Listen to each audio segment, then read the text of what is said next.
welcome to the second iteration of Soundbites. With these Soundbites, I'm just going to give a little overview of some recent events in the privacy and data protection world.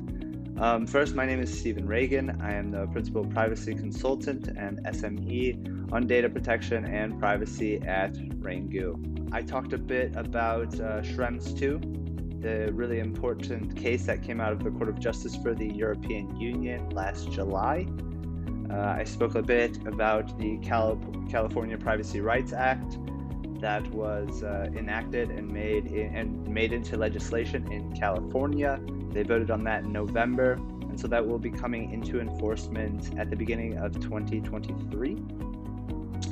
And I spoke a little bit about Brexit.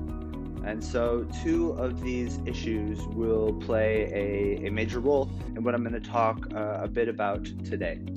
Today I'm going to talk about, again, I'll give a little bit of background on the Schrems II decision and its importance and why the court ruled as it did. And then in particular, I will transition to the UK, talk about the adequacy decision, in particular the draft that just came out from the European Commission, and the European Data Protection Supervisor actually published an opinion on February 22nd and responded to that draft decision. And then from there, I will move on and talk a bit about the ePrivacy regulation. This has been a hot topic in the news as the European Council just put forward the mandate on their negotiating position. So this legislation is still very much in the negotiating stage, as is the adequacy determination for the UK. But nonetheless, they seem to be moving and progressing. So first, thinking a bit about Schrems II and this very important case that came out in July of 2020. Again, this was a ruling by the Court of Justice for the European Union. And the court was basically asked to consider two key points. First being on the legality of the Privacy Shield as a transfer mechanism that allowed data to flow from the European Union to the United States.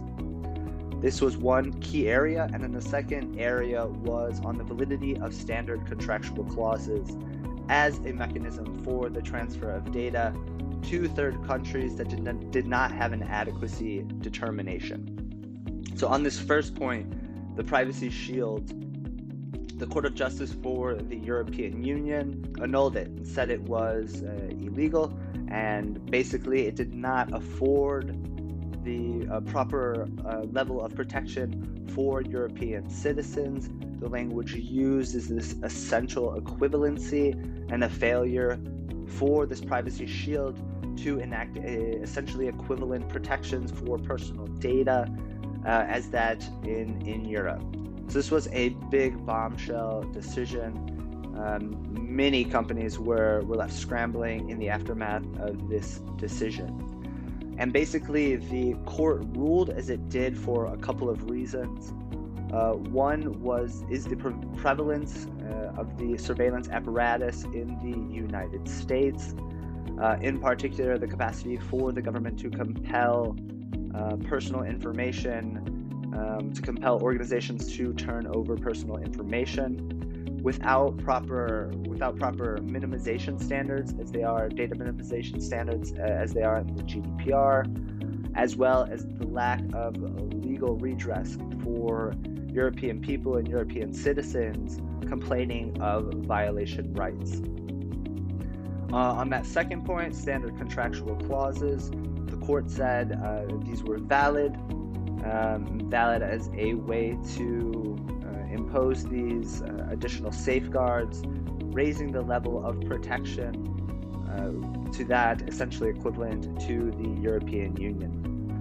So this decision was particularly important.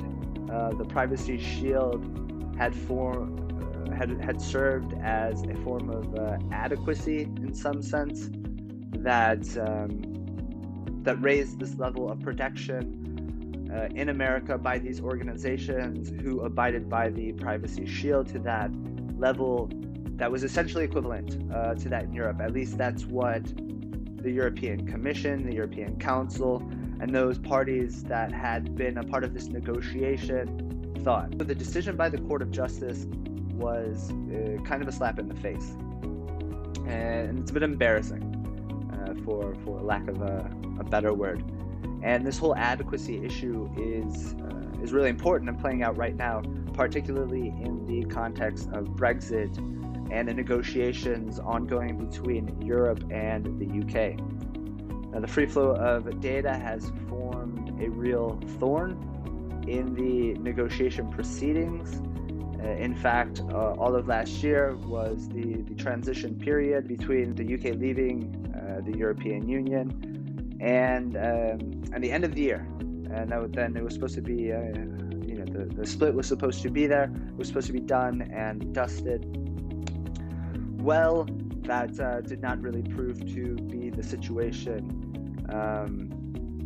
In particular, referencing this adequacy decision, that the year came and went, and we were left really wondering what was going to happen. On December 24th, the Trade and Cooperation Agreement was signed between the European Union and the UK without a decision on how data transfers and data flows between the continent and the UK would be managed.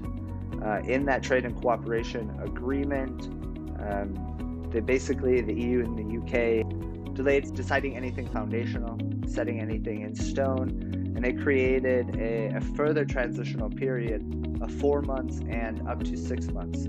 So that could go potentially until June 30th of this year, 2021. And so this issue with UK adequacy has really been brimming on the minds of privacy professionals. There were 2 draft decisions on the adequate protection of personal data in the UK that were issued. So it's not finalized that the UK is getting adequacy, but it does look like it's going that way. In fact, the European Data Protection Supervisor published his own opinion on the 2 proposed agreements on February 22nd. So there's this long, drawn-out bureaucratic process of the adequacy decision being finalized. In fact, it's the whole process is the European Commission will request from the European Data Protection Board to provide an opinion on the draft decision. That's what just happened. After considering this opinion, the Commission will then submit a draft to the EU Council and the EU member states. And if they greenlight it, the Commission can formally adopt the adequacy decision. So that's a real mouthful. And hopefully this will get done by the June 30th deadline. It's definitely something to look out for and something to keep in mind. And the 2 draft decisions in particular, there was one under the GDPR, and looking at the adequacy of the United Kingdom's version of the GDPR.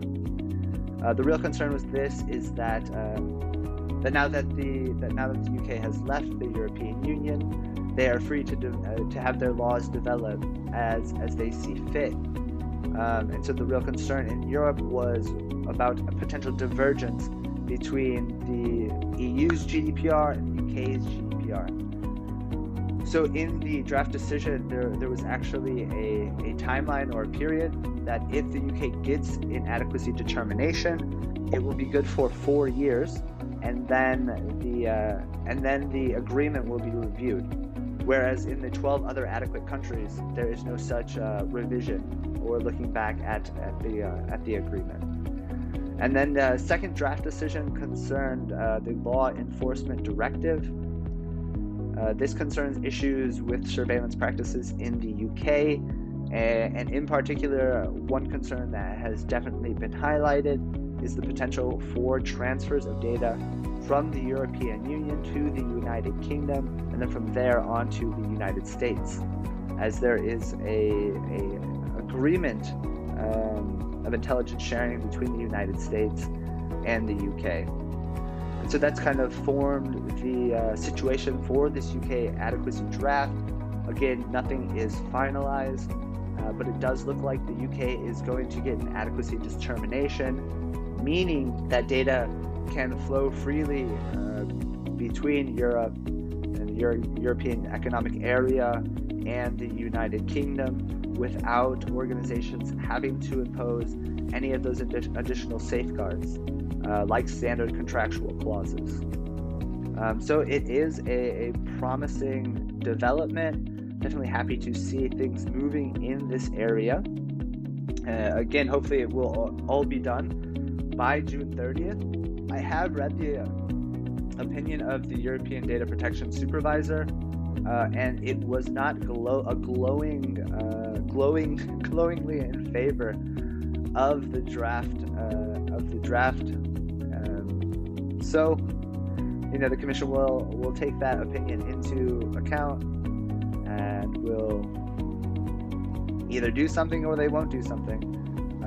But the process is moving forward, again, hopefully done by June 30th. It's been a really crazy couple of weeks for privacy and data protection developments. So in particular, after the adequacy draft, we have this ePrivacy regulation. And ePrivacy regulation is an interesting piece of legislation. It was supposed to be enacted alongside the GDPR as they complement each other. Well, here we are a few years later, and they are still negotiating what the final language is going to be for the regulation. I think people are just really excited about the potential for the ePrivacy regulation to finally come, or to finally have a document with some language telling us what's going to happen. And because basically, what came out from the EU Council was a negotiating position, and basically a mandate to go forward in the negotiating process. So again, this regulation is probably still a few years down the road, but nonetheless, it's definitely important to keep it in mind, and definitely to be thinking about it now as we prepare for future developments. So what is the ePrivacy regulation? The ePrivacy regulation governs electronic communications, and it will update the ePrivacy directive. The ePrivacy directive is from 2002. It's nearly 20 years ago. For reference, the iPhone didn't come out for another 5 years. Needless to say, updated legislation, an updated regulation in this area is definitely welcome. And so there is a few, besides updating the language, making it modern and compliant with regulating these new technologies, the ePrivacy regulation also is a regulation as opposed to the language of the directive. So this is a key difference. Directives are basically frameworks that the member states enact. They enact their own bits of legislation in order to try to accomplish these end goals set out in the directive. That means there are potentially variations in every state, and there's no uniform application in this area of law. So what a regulation does is it creates one holistic, uniform regulation that is then put into each country's legislation, but then it's all uniform. They aren't doing their own thing, trying to solve these problems. So that will be a welcome update when it comes, and looking forward to it. It does update a few key areas. In particular, we're thinking about cookies and direct marketing. So I'll mention really quickly that the regulation and the GDPR are meant to complement each other. And so many of the definitions are taken from the GDPR, in particular consent. So the consent for the collection of cookies or to engage in direct marketing that will have a really big impact on organizations that engage in those two activities. There are a few updates to the regulation, thinking about new technologies. In particular, we have In addition, in what's called over-the-top messaging services, so whereas before the electronic communications was predominantly focused on telecommunication services, the over-the-top messaging services means this regulation will apply to messaging services conducted over the internet. So think about Zoom or Microsoft Teams or WhatsApp come under the governance of this new regulation. And there are other complementary issues with the GDPR. In particular, this ePrivacy regulation is what's called Lex Specialis, which is a Latin term that means, so basically if there is a conflict between the GDPR and the ePrivacy regulation will govern the more specific language. So then the GDPR is what's called Lex Generalis. There are other crossovers that will prove kind of beneficial to what we do at Ragan and the services that we offer in our privacy hub. So again, thinking about consent on the one hand and the consent management center, that's one key crossover area. Another will be data protection impact assessments. Just like in the GDPR, the ePrivacy regulation mandates these for the processing of what's called metadata when you're using new technologies, for example. So again, that data protection impact assessment will be something that will be equally applicable to the ePrivacy regulation. And basically metadata is data about data. So think about when you send a message to somebody, there's the collection of who you are, when you sent that data, where you sent that data from. These are all divorced from the content of the communication, but those three pieces of information, for example, would be something that's considered metadata. So that's another interesting innovation. A further interesting application of the regulation will be to connected services through the internet.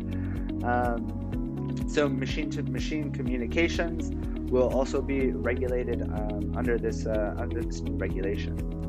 A final complementary feature with the GDPR is that the same national supervisory authorities will have the power of enforcing the ePrivacy regulation, and the fines and enforcement will be the same as under the GDPR. So violations of the ePrivacy regulation can, in the end, be really costly. That 20 million euros or 4% of global turnover, whichever is higher.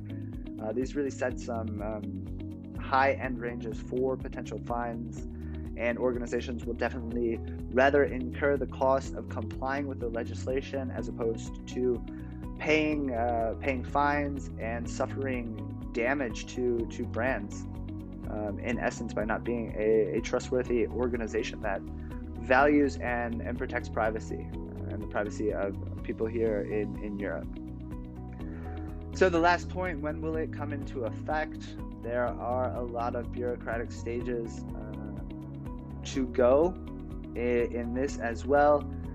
Again, the EU Commission, the EU Council, and the EU Parliament will all have to agree to the final language and adopt the regulation. One big issue with this timeline is that the European Parliament is going to have elections in May. This will delay the negotiating period, as there won't be any negotiations going on around that time.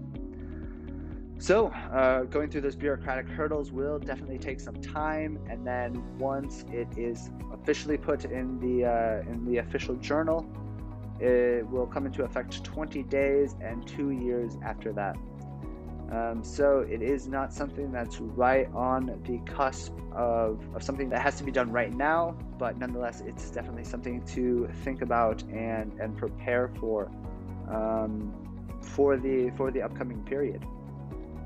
And these two things, the adequacy decision of the adequacy draft for the UK and the ePrivacy regulation, have really driven the narrative in the privacy and data protection media. And so it's definitely something to keep in mind and think about as we go into the new year in the next few months. So thank you for listening, and until next time. Take it easy.